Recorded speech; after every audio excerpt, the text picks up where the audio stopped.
Bonjour à toutes et à tous. Nous sommes arrivés à la deuxième séance sur le XVIIe siècle. Je commence tout de suite parce que nous avons beaucoup de choses à voir aujourd'hui. On commence par un moment fondamental, pour ainsi dire, dans l'histoire de la langue, qui est la création de l'Académie française. L'Académie française instituée par le cardinal Richelieu en 1635. Le but de l'Académie est, d'un côté, de promouvoir la fixation d'une langue commune et de réglementer cette langue pour 2 raisons en principe. La raison politique, on a déjà vu que les souverains étaient profondément conscients du fait que l'aspect linguistique pouvait jouer un rôle très important dans la gestion politique d'une nation et aussi pour établir des normes linguistiques et favoriser ainsi l'expression en langue française. Tout cela aussi pour éviter des initiatives individuelles qui pouvaient donner lieu à une langue pas réglementée et à plusieurs différences qui n'étaient pas nécessairement utiles à la diffusion de la langue française. Or, comme on a dit, comme je viens de dire, il y avait dans l'institution de l'Académie française une idée de soutien au pouvoir absolu du roi, mais aussi une tentative d'imposition d'une norme linguistique et d'une morale qui était la norme et la morale typique de la société aristocratique de l'époque. Donc, évidemment, l'Académie française ne soutient pas forcément une fixation d'une langue à base large, à base populaire, mais plutôt la fixation d'une norme assez stricte et assez élitiste, comme on verra par la suite. La tâche qui est confiée à la naissante Académie française est celle de fixer donc la grammaire, le dictionnaire, mais aussi une idée poétique et rhétorique du français à partir de l'usage littéraire. Donc je le répète, on verra bien aujourd'hui, cette idée d'usage est centrale pour le XVIIe siècle, surtout pour la deuxième partie du XVIIe siècle. Il ne s'agit pas d'une idée d'usage très large qui tient compte des usages la langue parlée populaire, mais de la volonté d'établir une langue de niveau haut et donc une possibilité d'illustrer à travers cette langue haute la puissance aussi d'une nation telle qu'est la nation française. Évidemment, ce but était très difficile pour l'Académie française. Pourquoi? Parce que il n'existait pas d'instrument qui permettait d'établir une base d'autorité pour la fixation de la langue française, ainsi que un canon littéraire. Donc on discutait énormément sur quels étaient les auteurs auxquels on aurait dû inspirer cette fixation linguistique. Il y avait une chose sûre et certaine, et c'était le fait que l'Académie française et en général la conscience linguistique de l'époque refusait le niveau linguistique du Moyen Âge, donc refusait aussi la littérature médiévale en principe, en la reléguant au rang d'une langue populaire et justement pas très réglementée, pas très fixée, surtout du point de vue lexical et du point de vue orthographique, bien entendu. Or, donc, la première tâche est donc d'établir ce qui fait autorité, ce qui est un canon littéraire sur lequel on peut fonder le bon usage et la fixation de cette langue française. En fait, il n'y avait pas d'instrument adéquat. On avait déjà une espèce de dictionnaire ou de lexique pour la langue française qui était le trésor de Nicot, écrit en 1606, ainsi qu'une grammaire telle que la grammaire de Maupas. Mais il s'agissait en quelque sorte d'inventaire plutôt que de synthèse bien faite pour la langue française. Donc tout ce travail était à faire, était confié en principe à l'Académie française. Euh, la naissante Académie française joue immédiatement un rôle très important dans ce qu'on appelle la querelle du Cid, que je vous explique rapidement parce qu'on ne pourrait pas entrer dans les détails. Donc Corneille avait écrit cette tragédie, euh, le Cid, mais qui avait été pas mal critiqué par les savants de l'époque, surtout pour ce qui est le respect des règles du théâtre tragique, mais aussi en ce qui concerne le style et la langue de l'œuvre. Pourquoi une question sur les règles du théâtre tragique? Alors, le XVIIe siècle est un siècle de grandes réflexions, d'énormes réflexions sur le théâtre. Ce n'est pas un hasard si les auteurs les plus importants en langue française de cette époque, ce sont d'auteurs de théâtre tels que Molière, Racine et Corneille lui-même, bien entendu. Mais c'est aussi une époque de travail théorique sur l'œuvre d'Aristote, et en particulier sur la tragédie d'Aristote. Euh, on sait que Aristote préconisait la règle de trois unités, unité de lieu, de temps et d'action, et on exigeait des œuvres littéraires de l'époque un respect absolu de ces normes, ce que, d'après certains savants, n'avait pas été fait par Corneille dans son Cide. Donc on confie euh, rôle d'arbitrage, pour ainsi dire, à la jeune Académie française qui venait de naître, et cela donnera une autorité, une importance à l'Académie dont elle avait en effet besoin. Quelles étaient les critiques? D'un côté, comme je vous l'ai dit, c'était la question des trois unités aristotéliques du théâtre tragique, mais il y avait aussi des critiques qui concernaient le sujet, qui était un sujet espagnol, et à cette époque, il y avait une énorme rivalité entre la France et l'Espagne. La France était en guerre avec l'Espagne, donc on avait trouvé, euh, ce n'est pas le cas pour ainsi, de donner, d'utiliser un sujet espagnol pour euh, une tragédie française. Et il y avait aussi une critique concernant euh, la question du vraisemblable. On trouvait que certaines actions n'étaient pas euh, vraisemblables et aussi des observations de morale. Par exemple, sur le fait que rompre une promesse de mariage de la manière dans laquelle les personnages du Cid le faisaient, avec une certaine légèreté, n'était pas adapté à la morale de l'époque. Donc vous voyez qu'il y avait en tout cas une intervention très forte euh, de l'opinion publique et surtout du pouvoir sur la liberté d'expression des auteurs dans cette époque. Et aussi, pour finir, des observations qui concernaient la langue, parce que, d'après certains critiques, les personnages du Cid utilisaient un langage trop bas. Donc, comme vous pouvez constater, la question de la langue et la question de la critique littéraire était très ressentie à cette époque, au point que Corneille est obligé de répondre. Alors là, vous avez sous les yeux maintenant un extrait ce qu'on appelle l'excuse à Ariste, dans laquelle immédiatement après la publication du Cid et après les premières critiques, Corneille répond, et il répond en gros, je vous laisse lire le texte, mais il répond en gros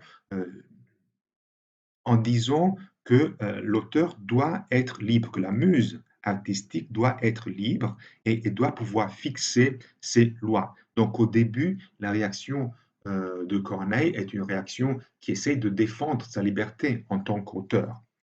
Mais il faut dire que la polémique continuera dans le temps. L'Académie se prononcera, reconnaîtra la justesse de certaines des critiques apportées au Cid, pas d'autres, à vrai dire, mais finalement Corneille sera obligé de publier une édition corrigée, une nouvelle édition corrigée en tenant compte des critiques de l'Académie française, et cela en 1660. Vous verrez que vous avez dans la partie des textes un extrait de l'introduction de Corneille à la nouvelle édition de ses œuvres publiées en 1660, dans lesquelles il donne compte de l'acceptation de ces critiques et donc des modifications apportées à ces ouvrages. On peut en lire déjà un extrait. Bien que selon Aristote, le seul but de la poésie dramatique soit de plaire aux spectateurs et que la plupart de ses poèmes leur aient plu, donc il met toujours en avant le fait que le but principal d'un auteur est celui de plaire aux spectateurs. Je veux bien avouer toutefois que beaucoup d'entre eux n'ont pas atteint le but de l'art. Donc, Corneille reconnaît que certaines de ses œuvres avaient des défauts et qu'il fallait les corriger, et il introduit ainsi une justification aux corrections apportées à ses œuvres. Mais on arrive maintenant à un autre personnage qui joue un rôle fondamental dans la question de la langue et de la critique littéraire au XVIIe siècle, et c'est Vaugelas. Vaugelas, Claude Favre de Vaugelas, qui a été un académicien français très influent, qui jouera un rôle très important dans la mise en pratique des critères pour établir une belle langue française sur la base des observations de Malherbe, mais avec un style un petit peu différent. Vaugelas est l'auteur des Remarques sur la langue française, publié en 1647. Alors, je vous avais dit la dernière fois que les observations de Malherbe, par contre, n'avaient pas été publiées de manière systématique dans un ouvrage, mais elles se trouvaient éparpillées dans ses copies des livres qu'il avait annotés et qu'il avait corrigés. Donc la théorie de Malherbe, finalement, était une théorie confiée à des notes et à des observations.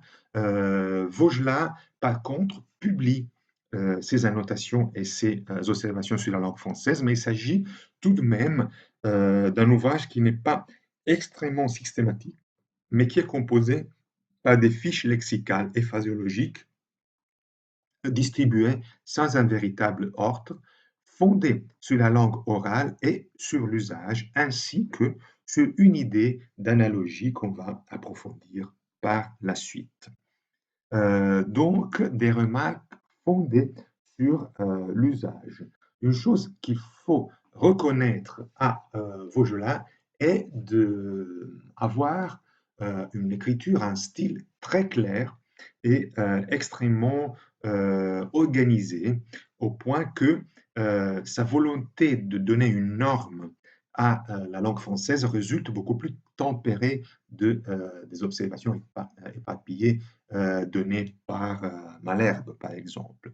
Et sa manière de présenter ces observations donne une impression de manque de pédanterie, ce qui était une accusation facile à porter à ceux qui se penchaient sur cette opération de structuration, réglementation et finalement de censure de la langue. Donc tout ce travail normatif opéré par Vaugelas précède et fonde d'une certaine manière la grammaire et les dictionnaires publiés par l'Académie, sur lesquels on reviendra ensuite.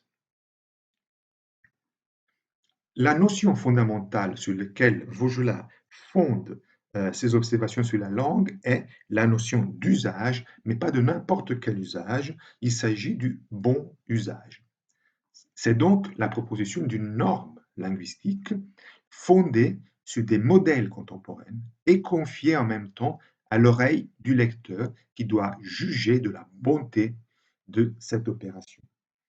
C'est donc une, comment dire,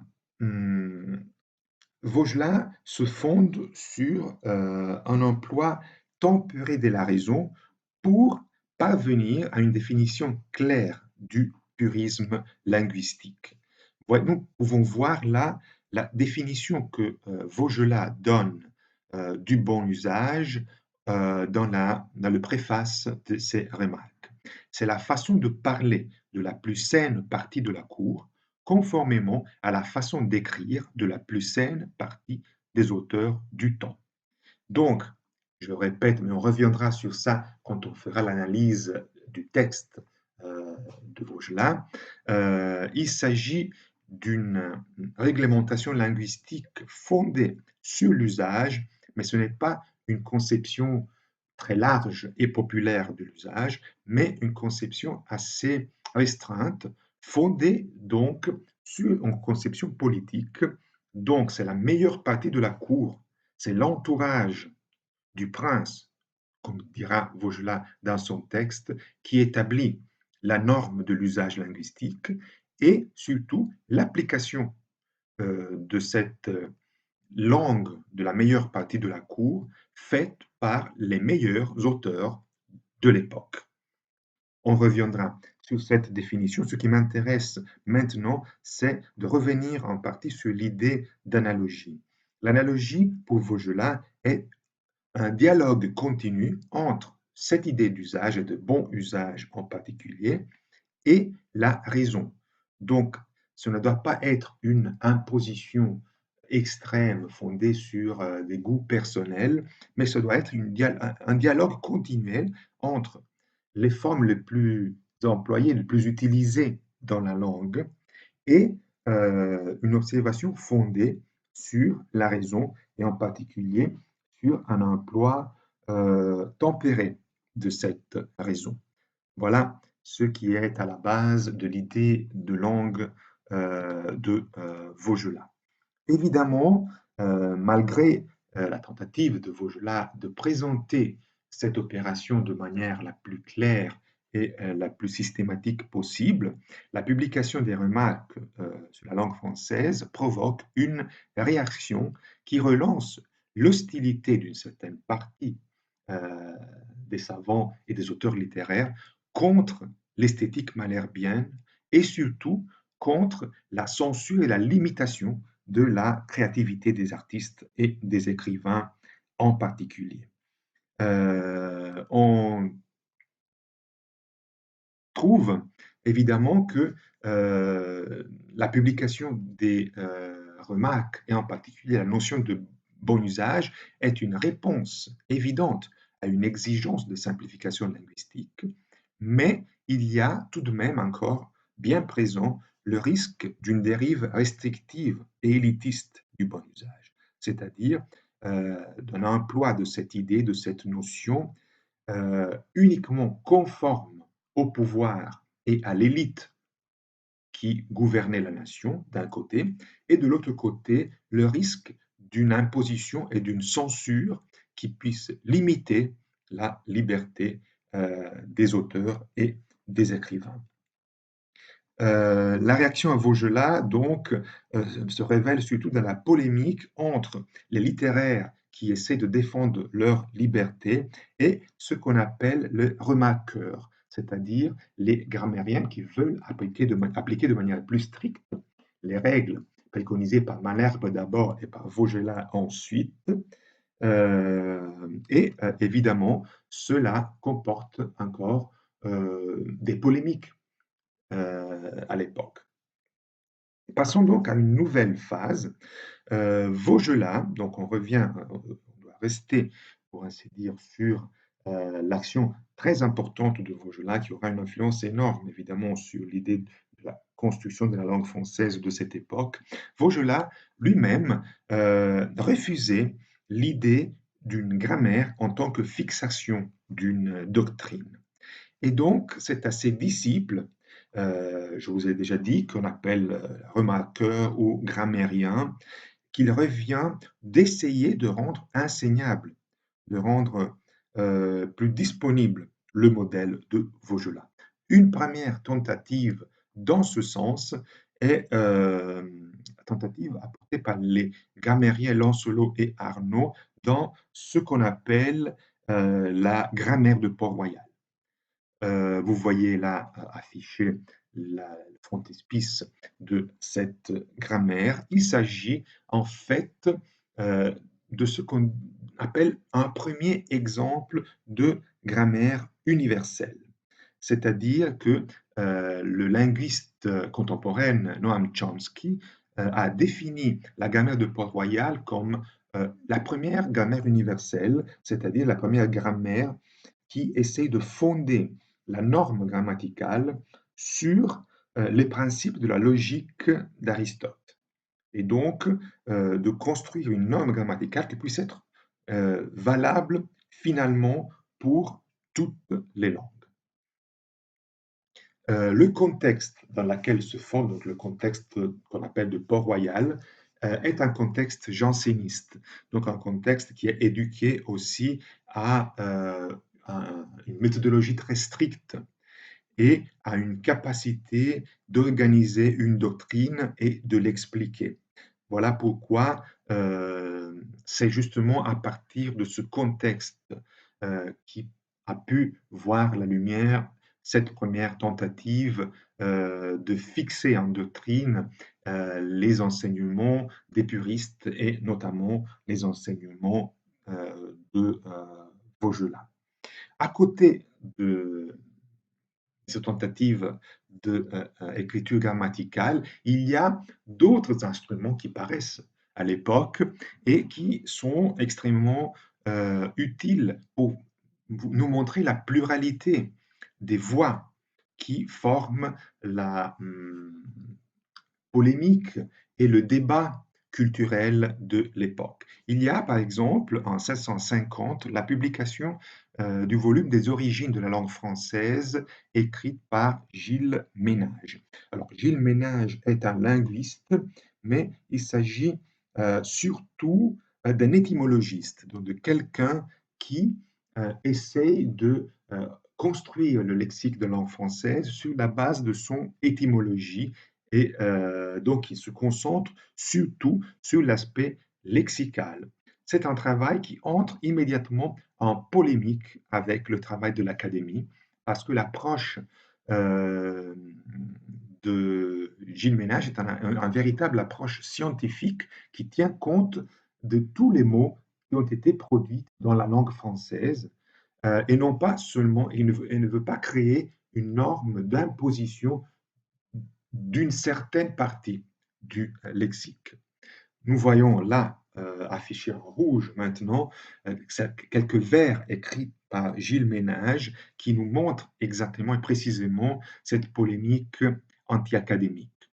Pour prévenir tous ces malheurs qu'il plaise à votre courtoisie, s'adresse donc à l'Académie elle-même, rendre le droit de bourgeoisie aux mots injustement proscrits, de ces beaux et doctes écrits.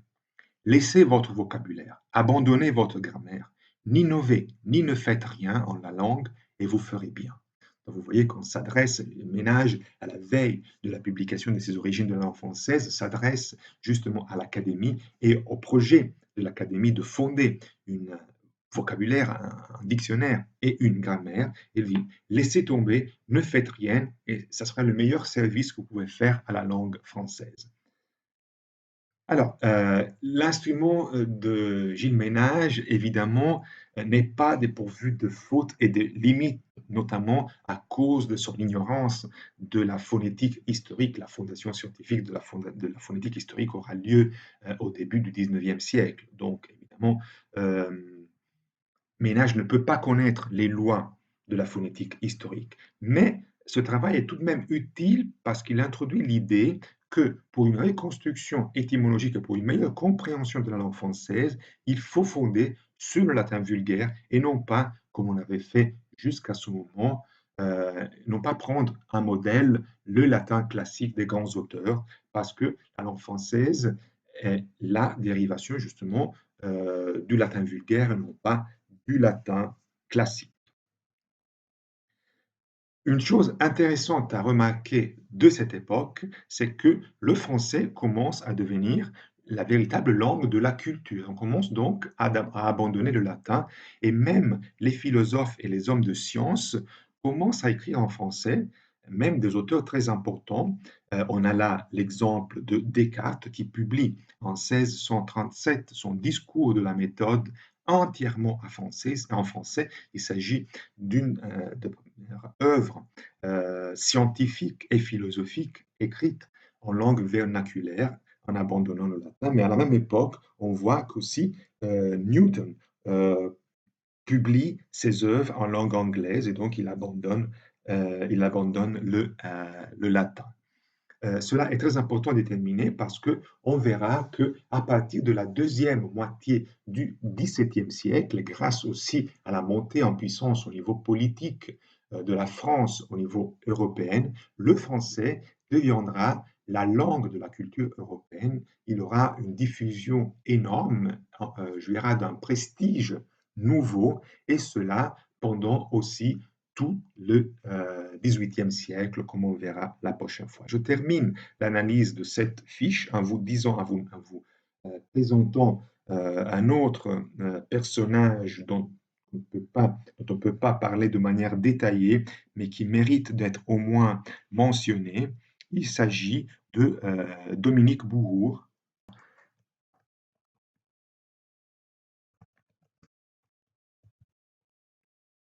Pardon, il manque un U. Voilà. Alors, Dominique Bourrure, qui est un admirateur du travail puriste de Malherbe et de Vaugelas, et qui essaye de, comment dire, rependre ses enseignements, en particulier en utilisant l'idée d'une formulation qui soit reconnue par la plupart des savants de l'époque euh, et qui soit aussi élégante.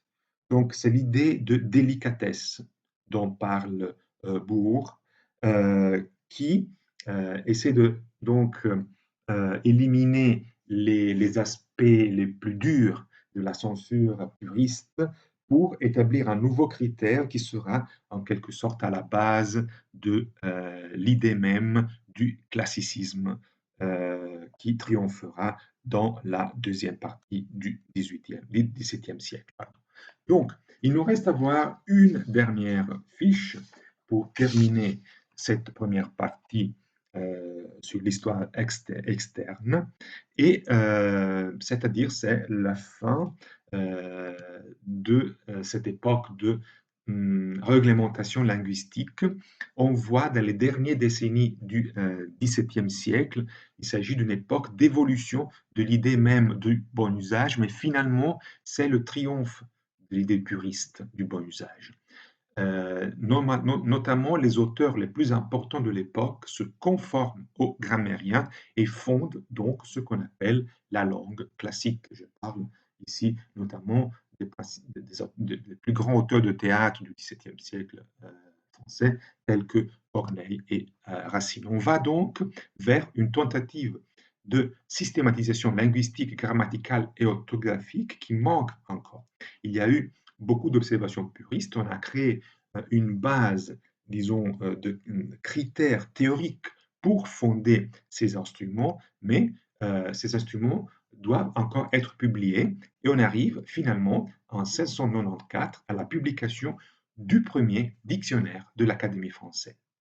Mais il s'agit d'un aboutissement assez décevant et cela pour plusieurs raisons. Donc, les critères utilisés pour composer ce dictionnaire sont d'abord trop rigides, évidemment élitistes, c'est-à-dire qui reconnaissent seulement une partie de la société française, pas très clairs, et euh, le dictionnaire lui-même montre des lacunes évidentes. Il manque, par exemple, juste pour vous donner un exemple, la définition du mot français, juste pour dire un mot très important. En fait, ces critiques sur la langue idéale préconisée par l'Académie est assez fondée puisque le dictionnaire de l'Académie française présente beaucoup de problèmes. Alors, d'un côté, euh, il s'agit d'un choix normatif et puriste. Donc, on ne tient pas compte de tout le lexique de la langue française, mais on fait un choix très restreint uniquement pour suggérer et imposer le bon usage de la langue française. Donc, on choisit les mots qui font partie du bon usage et pas les autres. En plus, on donne uniquement une signification, la signification principale des mots, et on ne donne pas d'exemple. Donc, c'est quelque chose vraiment de très théorique, d'une certaine manière. Ensuite, quel est l'autre problème? On refuse les archaïsmes, on refuse les mots de la langue basse, on refuse le néologisme, on refuse aussi le lexique scientifique et spécialiste, c'est-à-dire le lexique de certains domaines spécialisés, avec une exception pour vous donner l'idée de la base, comment dire, culturelle sur laquelle se fonde l'Académie française. Le seul lexique spécialisé dont le dictionnaire tient compte est celui aristocratique de la chasse. Donc tout le vocabulaire de la chasse, puisqu'il s'agit d'une activité de l'aristocratie, se trouve dans le dictionnaire, mais pas les autres, pas les arts, les métiers, etc. Par exemple. Finalement, un autre défaut majeur, c'est le fait que le dictionnaire de l'Académie ne suit pas l'ordre alphabétique, mais procède par des familles de dérivés et de composés. Donc, comme vous voyez, il y a pas mal de défauts qui font en sorte que le dictionnaire de l'Académie n'aura pas le succès qu'ils auraient espéré, que l'Académie aurait voulu. D'autant plus que ce dictionnaire est anticipé par d'autres dictionnaires, tels que celui de Richelet en 1680 et de Furetière en 1690, qui sont des dictionnaires moins élaborés, pour ainsi dire, mais plus complets, et qui ont eu une énorme diffusion, un très grand succès dans la société. Donc, ce sont ces dictionnaires qui vont fonder la base de la lexicographie française plutôt que le dictionnaire de l'Académie qui était très ambitieux. Notamment, le dictionnaire de Richelet est beaucoup plus clair et moins radical dans son choix, moins limité dans son choix, et celui de Furetière est fondé sur des critères plus larges, inspirés au travail de Gilles Ménage. On peut prendre par exemple une partie de la prémisse du dictionnaire de Richelet pour vous montrer les différences entre le dictionnaire de Richelet et celui de l'Académie française. Regardez notamment la partie finale de cette citation. Après avoir dit que ce dictionnaire est fondé sur les auteurs et sur tous ceux qui ont écrit des arts, il dit qu'il a utilisé les mots les plus reçus, les expressions les plus belles. On explique les diverses significations, donc on n'est pas limité à une seule signification principale. On explique les diverses significations d'un même mot. On y fait entrer les termes ordinaires des arts, ce qui manquait dans le dictionnaire de l'Académie. On montre les différents usages des mots, leur application dans les divers styles et la manière dont on les doit prononcer, etc. etc. Donc, vous voyez, c'est un dictionnaire qui a des critères beaucoup plus larges et qui aura donc un énorme succès. En tout cas, alors je vous invite, je vous enverrai les adresses Internet qui vous renvoient au site Gallica de la Bibliothèque nationale de France et notamment aux reproductions des dictionnaires de l'Académie française, de celui de Richelet et de celui de Furetière, de manière à vous permettre de comparer les différents dictionnaires. Amusez-vous, pardon, à comparer les dictionnaires et à en voir les différences. Pour terminer, on peut dire en tout cas qu'à la fin du XVIIe siècle, la langue française a désormais perdu son sentiment d'infériorité par rapport au latin et il a acquis une fondation stable et fixe qui la rend une langue aussi parfaite que le latin. Donc, tout ce travail avec toutes les polémiques qui le concernent, évidemment, aura abouti au moins à un résultat principal, c'est-à-dire que la langue française s'est finalement libérée de son complexe d'infériorité par rapport au latin, ce qui permettra à la langue française de devenir la langue de référence dans l'Europe de la deuxième partie du XVIIe siècle et dans le courant du XVIIIe siècle. Voilà, c'est tout pour la partie d'histoire externe.